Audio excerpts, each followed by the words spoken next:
On the Biden administration to come up with a lasting policy solution to address the crisis that's impacting the border and cities far beyond tonight. Morgan Chesky is in Texas with the latest. Tonight on the border, the ongoing surge in illegal crossings, averaging more than 9,000 a day in just the last week. Border officials tell NBC News.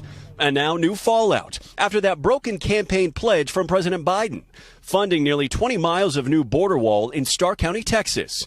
The president again today defending the decision. Well, I was told that I had no choice. I can't say I don't like it. I'm not going to do it. And there was a remarkable exchange between one migrant and a Border Patrol agent as he asked the agent, hey, am I okay to travel to Chicago? And the agent says, yep, you're good to go. Take a listen. You're free to go anywhere you want. You're free to. Okay, it's no problem if I go to Chicago. Anywhere you want. You're free to. Will Chicago continue to be a welcoming sanctuary city? Yes. And this is called you get what you vote for. It is what it is. What you get this across the country in all sanctuary cities. Marxist policies that affect your neighborhood and your resources, all behind voting for democratic policies. And these migrants, supposed migrants coming across the border, they are your future replacements. No longer will they be needing a black vote or the black woman to turn out. Damn sure not the black man, because he was at the bottom anyway. But the only way the black man can have political authority in this country is by pledging allegiance to the Democratic Party and by convincing your own people to vote against their own self-interest. Prime example is the mayor of Chicago, Brandon Johnson, straight progressive, pro-homosexual, defund the police, higher taxes, you name it, that's their boy. He a perfect candidate as a black man to represent the Democratic Party. But what he don't do is prioritize homelessness, crime, food shortage. But he will push aside his own constituents for migrants. Even Eric Adams, another Boulay brother, realized what he signed up for. But he have to stick to the Democratic Party script or he risks political suicide. They got him by the nuts. All he could do is comply. He compromised. But like all other politicians, they run nothing but their mouth. Meeting tonight on the Upper West Side, the mayor said that he doesn't see an end to this problem as the city is not getting enough support from the federal government. This issue will destroy New York City. Destroy New York City. And that's just the Democrats, man. They tend to play these experiments real well. They talk in major metropolitan areas such as Chicago, San Francisco, Atlanta, New York. You know the majority of the population lives in those areas, which means more voters to them, you understand? And to me, it's a prime example of bringing order out of chaos. To put migrants near schools and neighborhoods near you. Some of these migrants come from places where they specialize trades of sex trafficking, drug smuggling, especially fentanyl. A lot of these guys are plants for the cartel, and you want them in reach of schoolgirls in your neighborhood? Make it make sense, man. This is only going to get worse before it get better.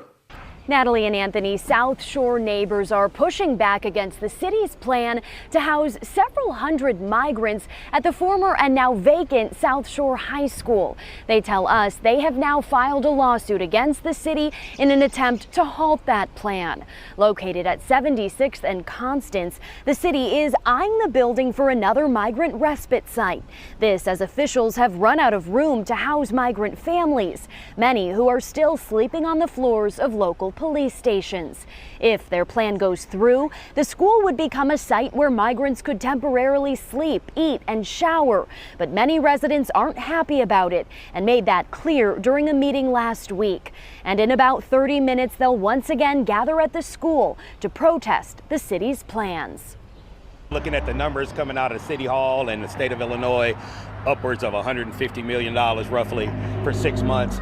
We believe that that $150 million would have been in some way eligible to come to our communities to help our crime problems, help with our economic problems, help with our housing issues. And as we all aware, black people are the largest number of homeless in Chicago. So if you're going to help anyone, help the current black homeless first.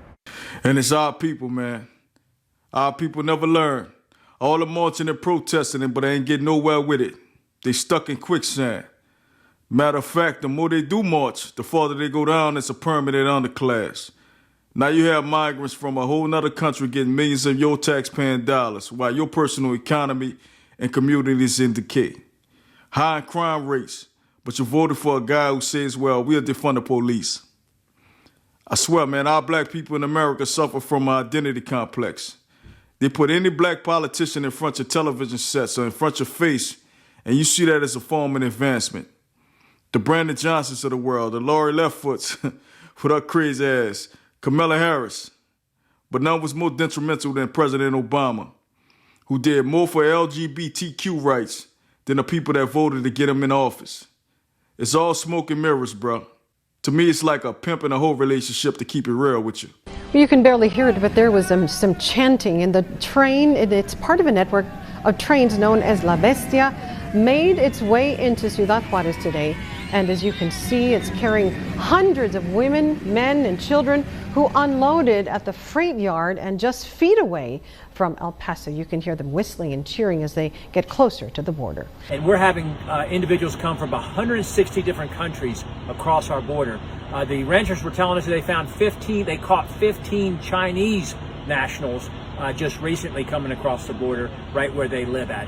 This family has actually had someone murdered by an illegal alien who came across the border. And you know, this is not just an American situation. This is a globalist agenda. Globalist. You have migrants from war-torn countries such as Africa, the Middle East, crossing the border into Europe, and even ours to our borders in Mexico. Even some from China, a rival country of ours, have migrants coming into the States. So you know what that means? That means Chinese spies. That means Al-Qaeda. That means ISIS cell groups living on the same soil with American people. So don't be surprised during the election year to see explosions or a mass shooting taking place. To destroy a country this powerful, the United States of America, you have to destroy it from within. And not all migrants are here for trouble, but best believe there's some sent here intentionally. There's no doubt that this is an invasion, a virus to the society of American people, no matter the color. Because your taxpaying dollars is funding this experiment whether you like it or not. It's not funded for the homeless or the veterans or the less fortunate Americans. It's going to people that have no sweat, no bloods, no tie to this land. But as I said before, man, you get what the fuck you vote for. But for sure, I'll be with y'all next time.